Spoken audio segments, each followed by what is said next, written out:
When hope dies, call the death world. Descaptain Lyra Voss pressed her palm against the viewing port of the transport ship Star Wanderer, watching orange flames consume the surface of New Zephyr Prime. Her homeworld was dying. The peaceful mining colonies that had taken 3 generations to build were being reduced to ash in a matter of hours. "Captain," called Engineer Cale from his station, his voice shaking. "We're getting emergency broadcasts from all 7 colonies. The defense stations are gone, all of them." The young Zephyrian's blue-tinted skin had gone pale, his large eyes reflecting the horror on the screens around them. Lyra closed her eyes for a moment, feeling the weight of command settle on her shoulders like a lead blanket. The Zephyrians had never been warriors. For 800 years, they had been miners, builders, and traders. Their ships carried excavation equipment and terraforming gear, not weapons. When the Vorthon Dominion arrived with their massive dreadnoughts, the Zephyrian defense fleet had lasted exactly 14 minutes. "How many evacuation ships made it out?" she asked, dreading the answer. 18 vessels confirmed, replied Communications Officer Nera from her post. "Maybe 2,000 people total. The Vorthons are hunting down anyone who tries to escape." On the main screen, another civilian transport exploded in a ball of superheated plasma. The Vorthons weren't just conquering their worlds. They were methodically exterminating every Zephyrian they could find. This wasn't war. This was genocide. "Captain Voss," came a voice through the emergency communication channel. "Council Leader Thorn is calling an emergency session. All surviving ship captains are to connect immediately." The holographic display flickered to life, showing the faces of 19 other Zephyrian captains. These were all that remained of what had once been a proud civilian fleet of over 300 vessels. Thorn appeared in the center of the display, his usually calm demeanor replaced by barely controlled desperation.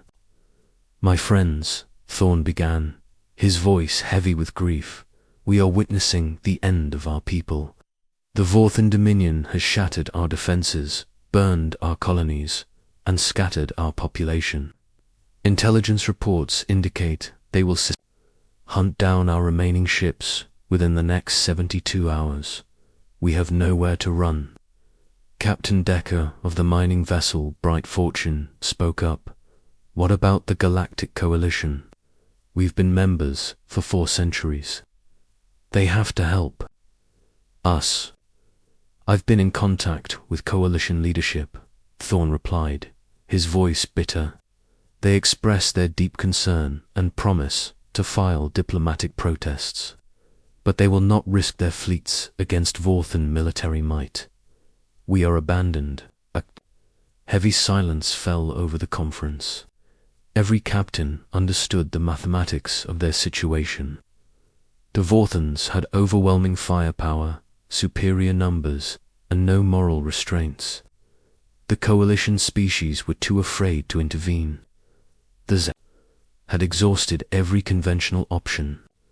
"There is one possibility," Lyra said slowly, her words cutting through the despair. "The ancient records mention a species in the quarantined sectors.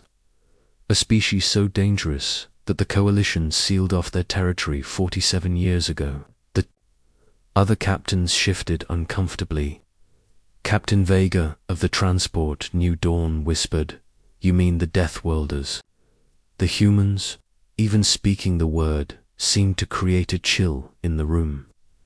Stories about humans had spread throughout the galaxy for decades, each tale more terrifying than the last.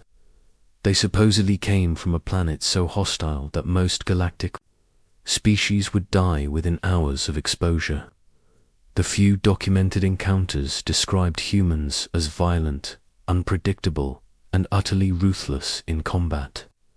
"Those are just stories," protested Captain Decker. "And even if humans exist, why would they help us? They've been isolated by their own choice."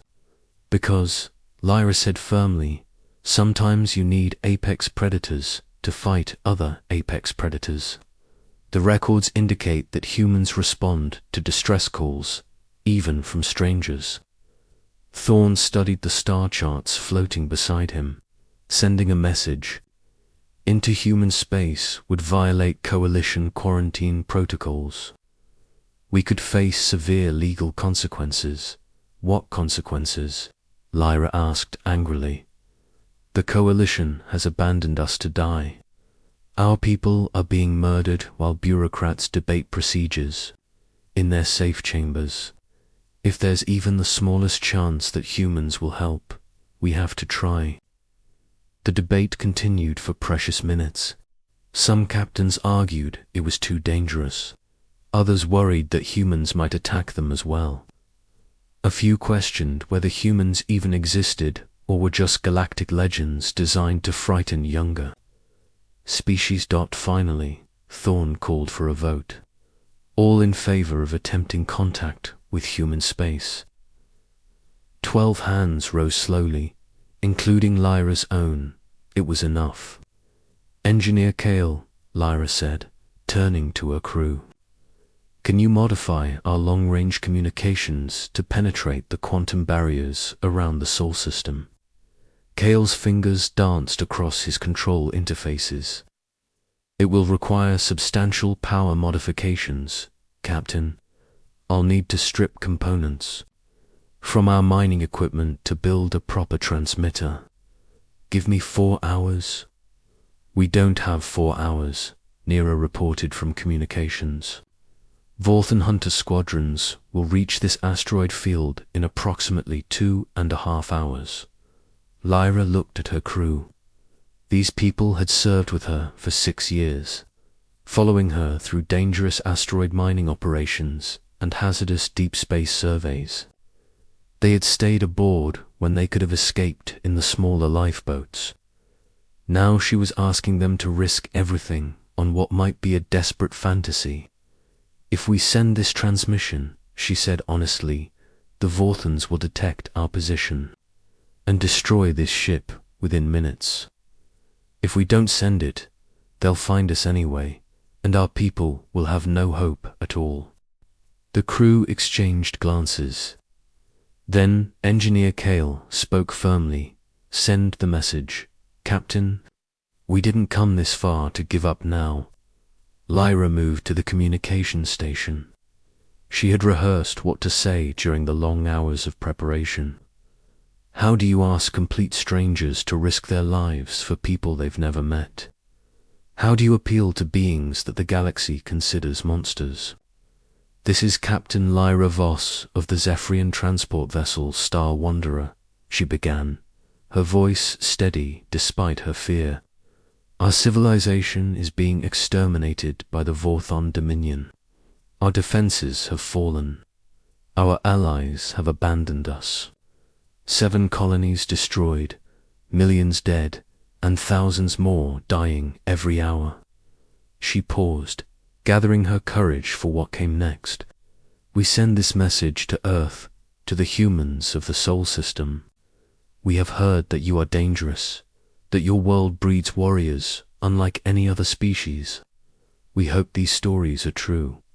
We need someone who understands how to fight predators. Please, if you receive this transmission, help us. We are a peaceful people, but we are dying. Our children are dying. End message. The signal launched into space, carrying their desperate plea toward a star system that most of the galaxy considered forbidden territory. For a moment, the bridge fell, completely silent. Then the proximity alarms began screaming. Vorthan Hunter squadrons detected, Kale reported. 3 ships, heavy cruiser class.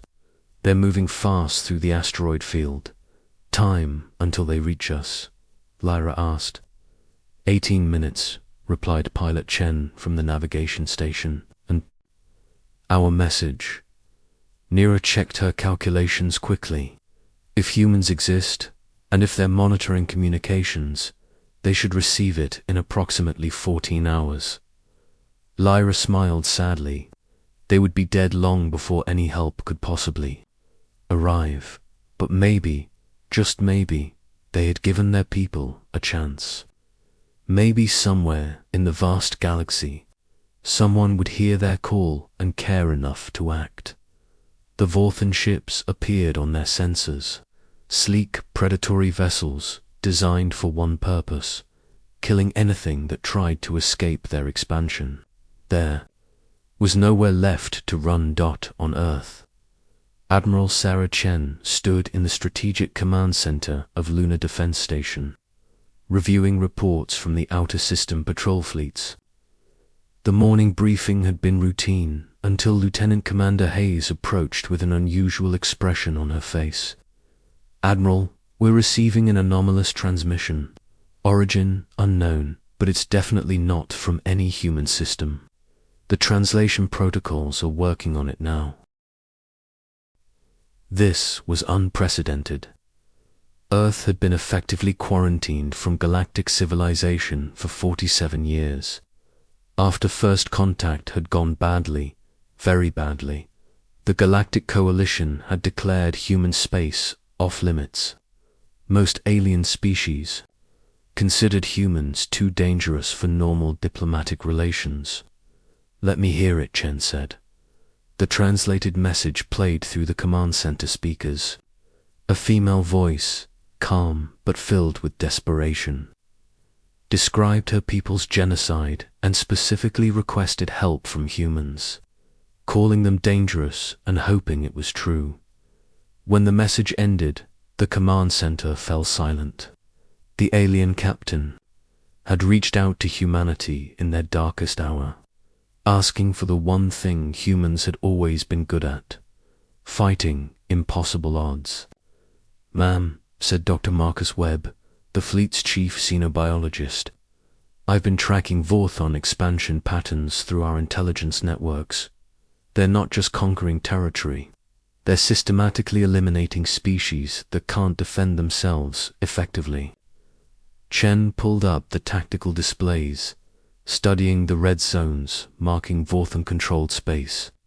It was spreading like a cancer across that section of the galaxy. "How many civilizations have they destroyed?"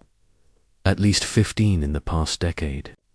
Webb replied, "They target peaceful species, specifically those with resources, but no significant military capability." Captain Torres, of the battleship Defiant, spoke up from his command station. "Admiral, with respect, this isn't technically our responsibility. We have our own space to defend. Doesn't it bother you that sentient beings are being murdered while we run training exercises?" asked Commander Park from the tactical station. Of course it bothers me," Torres replied, "but we can't save everyone in the galaxy." Admiral Chen studied the star charts. The Vorthan Dominion was growing stronger with each conquest, absorbing resources and eliminating potential allies. Eventually, they would turn their attention to human space. It might be better to stop them now, while they still underestimated humanity. "Dr. Webb, what do we know about these peaceful mining civilization, members of the Galactic Coalition for over 4 centuries? No significant military capability, but they're described as intelligent and cooperative, completely harmless by any measure, and the Vorthon's military empire built on overwhelming force and terror tactics. They use fear to break enemy morale before deploying superior numbers. Their technology is advanced, but not exceptional. They win through sheer brutality." Chen looked out at the defense fleet positioned around Lunar Station. 200 of the most advanced warships humanity had ever built, crewed by the finest officers Earth had produced. They had been preparing for defensive scenarios, but perhaps it was time to test their capabilities in actual combat. "Commander Park, bring up everything we have on Vorthan military doctrine." The main display filled with intelligence reports about Vorthan ships, weapons, and battle tactics. Chen studied the information while her senior staff gathered around. The Vorthans relied on standard formations, overwhelming firepower, and centralized command structures. No innovation, no adaptation, no flexibility. They had never fought humans. Their command hierarchy is rigidly centralized, Park explained. Individual ship commanders have almost no tactical independence. All major decisions must be approved by their military leadership. Chen smiled grimly. This was valuable intelligence. Humans had spent millennia perfecting the art of warfare, learning from every conflict in their species' bloody history. They understood adaptation, improvisation, and the importance of individual initiative in combat. Admiral, Captain Torres said carefully, "Are you considering military intervention?" "I'm considering stopping a genocide," Chen replied firmly. "These Zephorians reached out to us because they had no other options. They're going to die unless someone intervenes." "The political implications are enormous," Torres continued. "If we attack Vorthan forces, we're officially entering galactic politics. There's no returning to isolation after that." "Maybe it's time," said Commander Park. "We've been isolated for almost half a century, while bullies like the Vorthans have been crushing innocent civilizations." Chen walked to the observation windows and looked out at Earth, a blue-green jewel hanging in the darkness of space. Humanity had fought its way up from the caves and jungles of that death world, surviving ice ages, plagues, wars, and every natural disaster the universe could throw at them. They had earned their reputation as the galaxy's most dangerous species, but being dangerous meant more than just the ability to destroy. It meant having the strength to protect those who couldn't protect themselves. "Dr. Webb, how long would it take our fastest ships to reach the Zephirian system?" "Using the new quantum fold drives, approximately 16 hours. "And how much time do these people have?" Webb checked the intelligence reports again. "Based on Vorthan operational patterns, any remaining Zephirian ships will be hunted down within the next day or two." Chen made her decision. "Signal all ship commanders. Emergency briefing in 1 hour. We're mobilizing the 4th battle group." "Ma'am," Torres asked quietly, "what exactly are we going to do?" "We're going to show the Vorthon Dominion what happens when they threaten innocent people," Chen replied. "And we're going to teach the galaxy that humans aren't just dangerous. We're the kind of dangerous that stands up for those who can't stand up for themselves." The message had been sent, the call had been answered, and for the first time in 47 years, humanity was going to war. Within 3 hours of receiving the Zephirian distress call.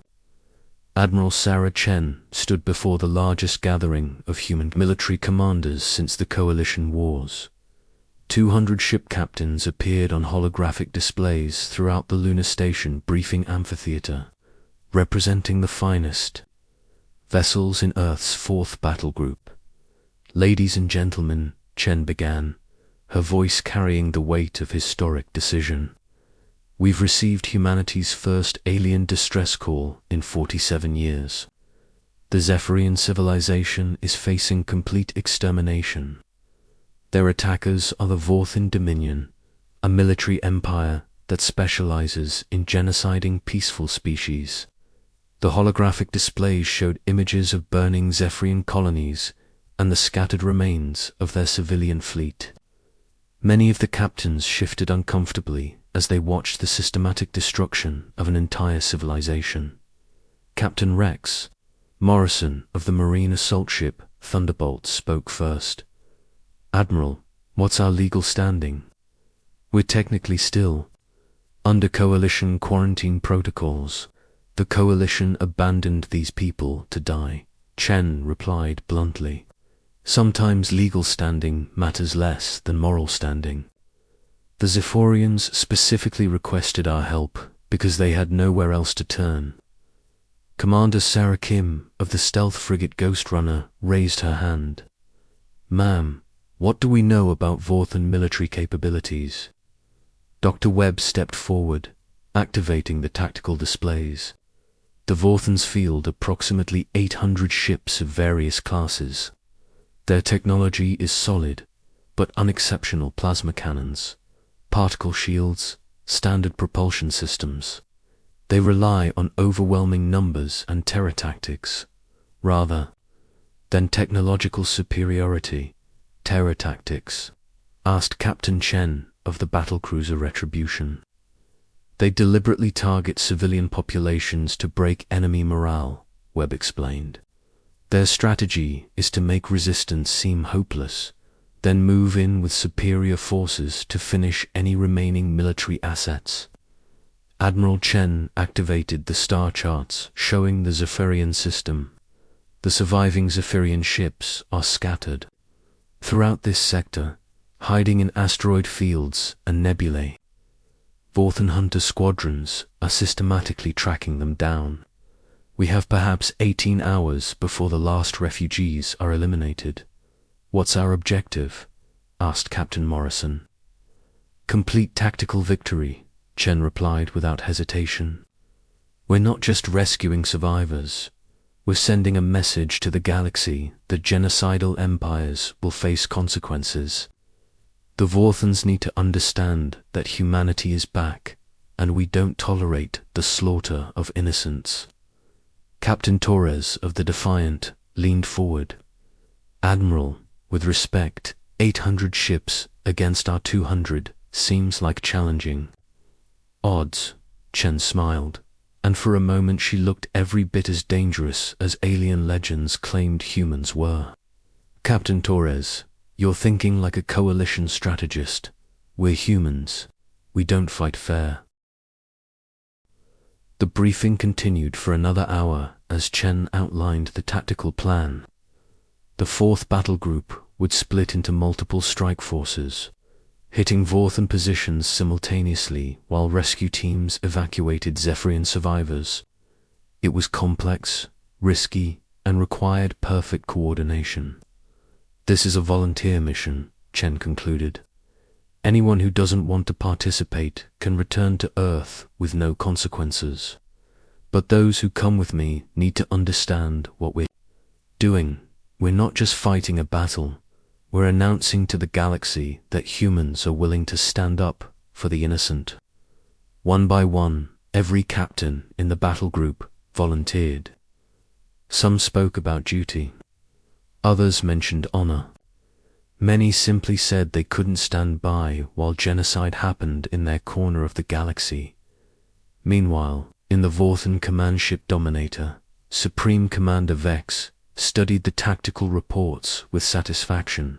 The Zephyrian extermination was proceeding ahead of schedule. Their pathetic defense fleet had been eliminated with minimal losses, and the hunting squadrons were methodically tracking down the survivors. "Commander," reported Intelligence Officer Nash, "we intercepted an unusual transmission from the survivors. They sent a message toward the quarantined Sol system." Vex barely glanced up from his reports. "The humans, those are just stories to frighten weak species. Even if they exist, they've been sealed off from galactic civilization for decades. They're irrelevant." "Sir, our intelligence suggests humans might be more dangerous than irrelevant," Vex repeated firmly.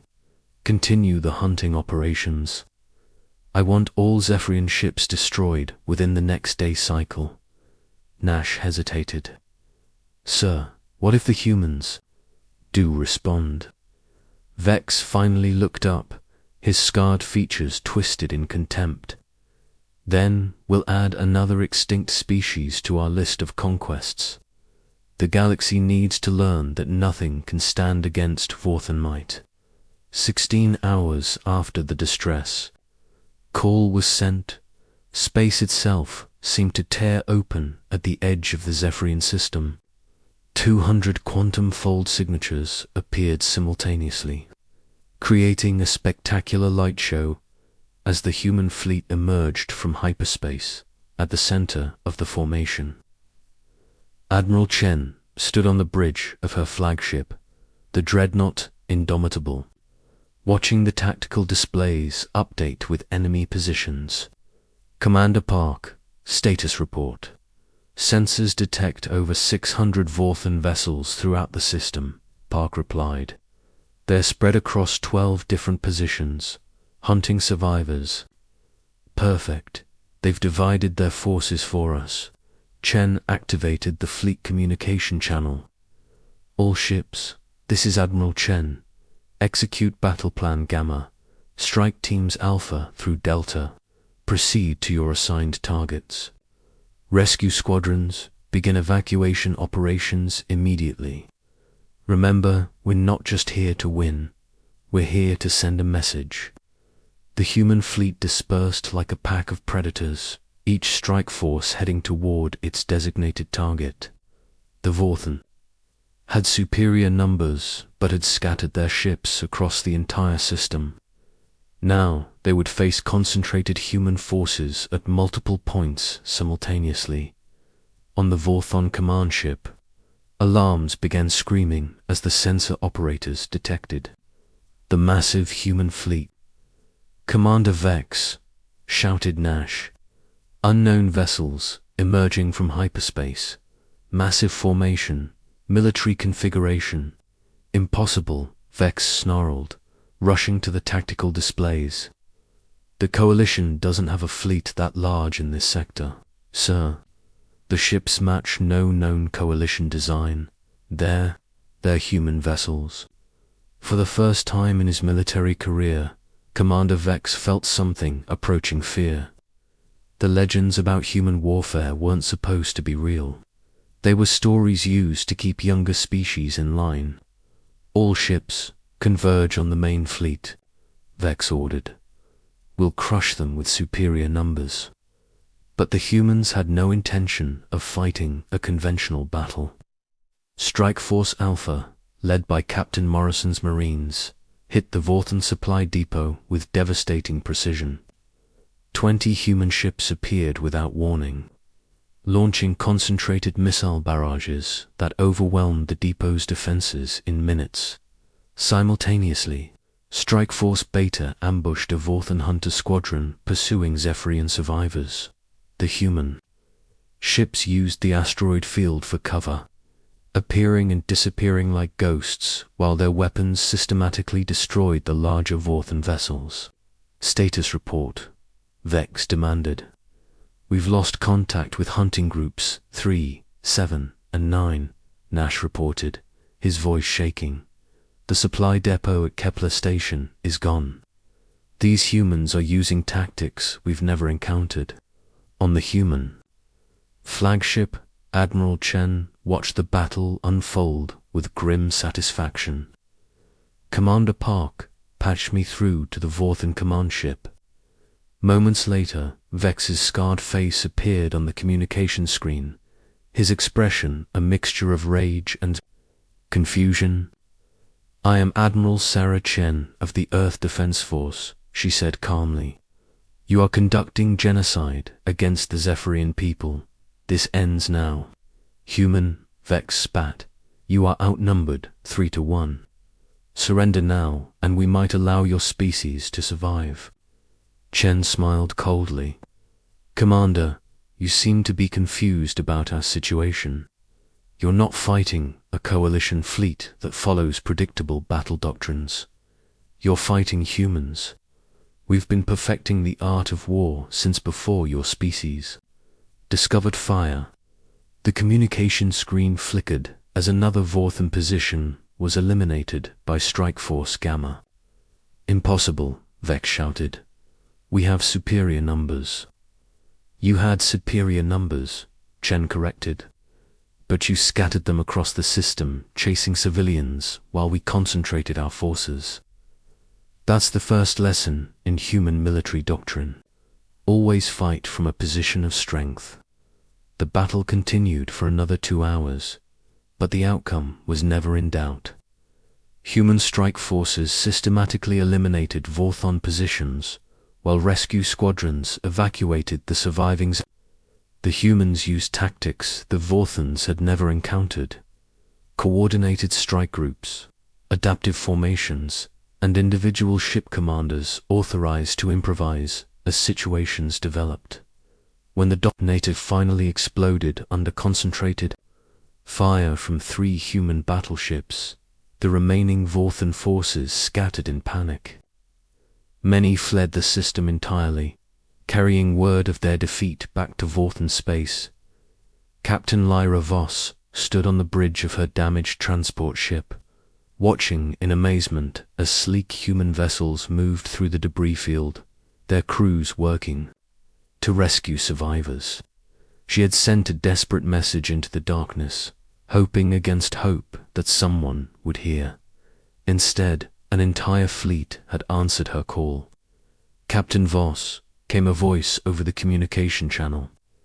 "This is Admiral Chen of the Earth Defense Force. Are you injured? Do you require medical assistance?" Lyra's voice caught in her throat. "Admiral, thank you. You saved us all." "Captain, protecting innocent people is what we do," Chen replied warmly. "We're going to escort your survivors to safety. And then we're going to make sure the Vorthons understand that genocide has consequences." As the combined human and Zephyrian fleet prepared to depart the system, word of the battle was already spreading throughout the galaxy. The quarantined humans had returned to galactic civilization, and they had announced their presence by stopping a genocide in council chambers across known space. Alien leaders debated what this meant for galactic politics. Some feared the return of the dangerous Deathworlders. Others wondered if humanity might be the ally they needed against expanding military empires. But in the rescue ships carrying Zephyrian survivors to safety, there was no debate at all. They had called for help in their darkest hour, and the humans had answered with the most beautiful sight in the galaxy: a fleet of warships, willing to fight for strangers. The age of human isolation was over, and the galaxy would never be the same.